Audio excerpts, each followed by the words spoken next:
tunjuk akhlak Islam. Penting. Tujuan tunjuk akhlak Islam. Bukan nak tunjuk hebatnya kita sebagai pemimpin. Nak tunjuk hebatnya kita sebagai orang kaya. Tak.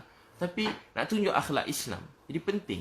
Urusan hati malam-malam nangis. Hati ni memang berubah-ubah. Kadang sombong. Kadang orang puji kita lupa diri. Nangis ke Allah. Nangis. Ya Allah tolong maafkan saya. Bersihkan hati saya Allah. Saya terkesan dengan pujian orang. Saya rasa mulia. Orang keji saya rasa sedih. Ya Allah maafkanlah saya. Kenapa hati saya menjadi begini lemah ya Allah? Engkau lah Tuhan saya. Tolong betulkan hati saya. Bersihkan, sucikan hati saya. Nangis pada Allah. Nangis pada Allah. Malam-malam nangis pada Allah. Malam-malam nangis pada Allah. Malam nangis. Ya Allah bersihkan hati saya. Maafkan saya Allah. Ampun dosa saya. Usaha habis-habisan. Tapi malam-malam nangis pada Allah. Usaha. Guna segala apa yang kebolehan, nikmat yang Allah beri pada kita. Kita tolong orang lain. Penting jadi berjaya. Penting jadi pemimpin. Penting jadi kaya. Penting. Tapi setelah kita kaya, jangan pandang rendah pada orang miskin. Tengok orang miskin sayang.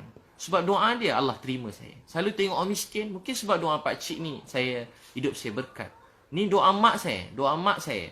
Saya selalu fikir kalau saya dapat apa-apa nikmat, ni mesti doa mak saya. Ni mesti doa mak saya. Baru ni bila saya pergi hospital Serdang. Mak saya sakit kat sana. Jumpa Datuk Dr. Arif kan. Yang ubat mak saya dulu. Dan seorang lagi pengarah yang hebat. Saya sampai-sampai, saya masuk, saya nangis. Saya teringat dulu, saya kelang kabut nak tengok mak saya. Saya tak sempat berbual dengan mak saya saat akhir dia. Masa saya masuk hospital tu, saya nangis. Baru saya, bila masuk lagi, baru semalam kemarin, saya masuk situ, saya nangis. Sebab kat situ mak saya pergi, meninggal dunia. Saya tak sempat cakap-cakap dengan dia. Saya rindu mak saya. Saya rindu suara dia. Saya sayangkan dia.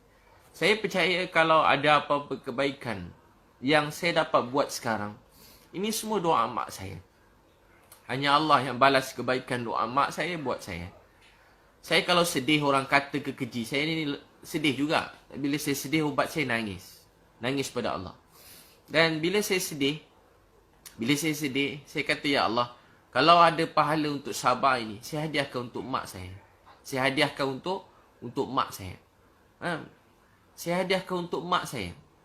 Kalau ada pahala untuk sabar ini, saya hadiahkan untuk mak saya. Saya hadiahkan untuk mak saya. Saya selalu tengok orang yang kata saya kat belakang. Walaupun grup-grup ustaz-ustaz, alim ulama ni, dalam grup kutuk saya ramai-ramai. Saya tahu semua sekali, saya baca. Tapi saya pun tak mau balas-balas. Saya pun tak nak gaduh dengan siapa-siapa. Saya doa mereka dapat kebaikan hidayah. Saya patut tak cerita saya tersebut. Moga Allah maafkan saya. Jadi, bila benda-benda macam tu saya terbaca, saya tahu ulang-ulang kali orang kata saya hari-hari update status sana sini. Saya tak kacau hidup dia. Saya tak kacau hidup dia. Saya tak pernah sentuh hidup dia. Saya tak sebut nama dia. Saya tak pernah keji dia. Saya tak pernah hina dia. Saya tak pernah minta apa-apa kat dia. Sesin pun saya tak minta kat dia. Satu apa pun dia orang tak didik saya. Yang didik saya ustaz-ustaz, cikgu-cikgu saya dulu. Mereka dah meninggal dalam kubur. Saya tengah malam dengar seorang cikgu saya dah meninggal. Saya tak kenal dia. Tengah malam, saya dengar ada orang tengah nangis kat Masjid Seri Petaling tu. Ada orang nangis. Saya pergi kat situ. Dulu, bukan baru ni, dulu. Saya tak pergi Masjid Seri Petaling baru ni masa Covid ni, saya tak pergi. Ramai ingat saya pergi. Ustaz dah buat saringan, saya tak pergi. Biasa saya pergi, dulu. Sekali masa saya pergi, ada seorang tengah nangis doa. Tahu apa dia doa? Ya Allah, jagakanlah Habib Liu ni. Liu Yun Pao, Linda Liu. Dia doakan keluarga saya seorang-seorang. Siapa pula doa aku tengah malam ni? Saya tengah mengantuk, hilang mengantuk. Saya tengok-tengok. Di antara salah seorang cikgu saya, yang saya dah tak jumpa lebih 10 tahun. Dia nangis untuk saya. Dia nangis untuk mak saya. Dia nangis untuk ayah saya. Dia menangis untuk keluarga saya. Tengah malam dia nangis untuk saya. Itulah ustaz alim ulama yang sebenar. Tengah malam nangis untuk umat. Nangis untuk orang jahat. Nangis untuk penzina. Nangis untuk orang tepi jalan. Nangis untuk orang jauh pada Allah. Nangis untuk orang bukan Islam. Doa, ya Allah, jangan marah mereka. Beri mereka hidayah. Ya Allah, fahamkan mereka. Ya Allah, fahamkan mereka. Beri mereka hidayah. Tengok orang jahat, ya Allah, jangan marah mereka, beri mereka hidayah. Ya Allah, kesian kat Habib Liu ni, beri dia hidayah, bimbing, pimpin dia. Malam-malam nangis, siang dia pegang saya. Habib, ni ada salah sikit Habib, betulkan sikit. Dia telah banyak buat baik kat saya, dia tegur saya sikit. Sikit dia tegur, pegang begitu. Sekarang berbeza. Banyak ustaz-ustaz, alim ulama, mereka keji kita kat belakang. Cakap kat belakang, hina kat belakang. Cakap bukan belakang, depan juga kat Facebook, kat Instagram. Bukan baru ni, dah lama dah. Banyak kali dah, setiap kali update. Saya banyak juga kadang-kadang pergi mana tempat tiba kena halau. Yang halau pun ustaz juga halau. Halau pada masjid. 2-3 tempat saya pergi, ada kena halau. Saya pergi berdakwah, free, masa free. Lepas tu saya, kalau ni saya kadang saya ada cas. Supaya mereka urus sikit surat untuk saya. Kalau saya bagi free, saya dah kena halau. Bukan dulu-dulu. Kena halau di masjid. Saya bukan cakap apa-apa. Saya tak sentuh hal-hal semasa, nak sentuh orang. Tak, saya bukan orang macam tu. Saya tak suka nak sentuh hal peribadi orang ni, bukan saya. Tapi tahu tak apa jadi? Orang halau, orang keji. Tahu tak apa saya nak beritahu tuan-tuan sekalian? Sedih.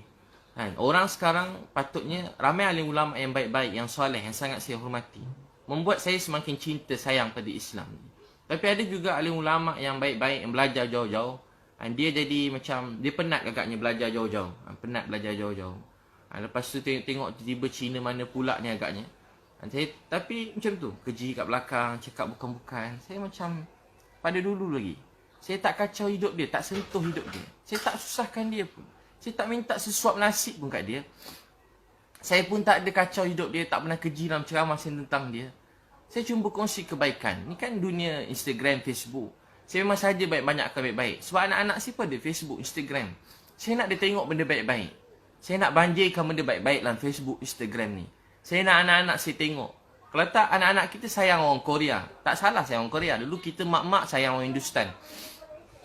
Tak salah tengok Hindustan sikit, tak salah. Tahu tak apa yang salah? Salah bila tak ada orang tengok Hindustan. Sekarang anak Korea. Sekarang terikut setengah-setengah. Bukan semua sikit-sikit terikut-ikut. Jadi, kita nak marah orang Korea? Tak. Dia banyak kebaikan yang boleh kita belajar. Tapi tahu tak apa yang kita ni? Kita orang Islam kena banyakkan contoh-contoh yang baik. Meninggalkan contoh-contoh yang baik. Untuk tu abang kakak, apa tu dakwah? Dakwah ni, kita dakwah manusia yang tak nak agama, datang dekat pada agama. Tu dakwah. Malam nangis, ya Allah mereka tak tahu, tak faham, beri mereka hidayah. Ya Allah mereka tak faham, tak tahu, beri mereka hidayah. Ya Allah mereka tak faham, tak tahu, beri mereka hidayah. Ya Allah mereka tak faham, tak tahu, beri mereka hidayah. Ya Allah mereka tak faham, tak tahu, beri mereka hidayah. Saya kakak abang, saya kalau dakwah dekat, saya jenis tak takut kalau buat dakwah ni. Tapi dengan alim ulama, ustaz-ustaz, cikgu-cikgu ni, saya ada rasa, memang saya tahu saya bodoh, jahil. Jadi saya penuh rasa kemuliaan pada mereka. Penuh rasa hormat, muliakan mereka daripada dulu. Daripada dulu saya hormat, sayang semua ustaz-ustaz.